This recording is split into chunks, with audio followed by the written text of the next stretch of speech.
So there's been a few different things I've been trying to practice more over the last couple of years in terms of really developing different habits for prayer. One of those has actually been prayer walking. So my son loves to go out on walks, especially when the weather's a bit nicer. And so I found that to be a great way, whether we're walking around our neighborhood or maybe in a park, just to slow down, to look around me, and to pray. If I'm walking around my neighborhood, maybe praying for neighbors, praying for the neighbors I do know and the ones I don't know. If it's in a park, maybe it's just taking in creation and spending that time just praising God. But I found that to be just a really encouraging time of prayer. Another thing that I've been using is actually an app.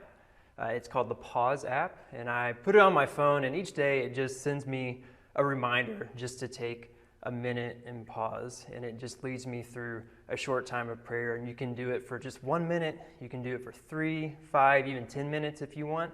And it's just been a great way to stop in the middle of my day and just take time to say, God, I just want to praise you right now. I just want to bring any cares or concerns before you and just reconnect with you.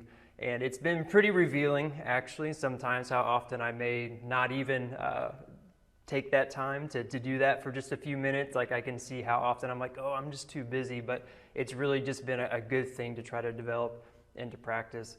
And just the last thing I think I would share is in the last year, just trying to explore more what it means to meditate on the Word, where Psalm 1 talks about blessed are those who meditate on the law of the Lord day and night. And so wanting to explore how to meditate and then to let my prayers spring from that. And so basically I just ask 2 questions and then pray 3 different ways. So the questions are, after reading a bit of scripture, just asking, what does this teach me about who God is and what he does? And then secondly, what does this teach me about us and who we should be?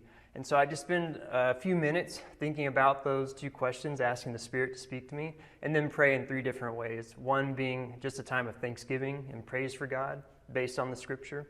And then second being just offering myself in new ways, whether that's through confession, repenting, or even just asking God to help me obey in some way that I've learned from the scripture.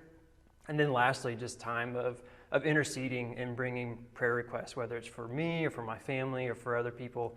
And again, just basing that all on the scripture that I've been reading. So those are just a few of the practices and habits that I found to be really encouraging for me in my prayer life.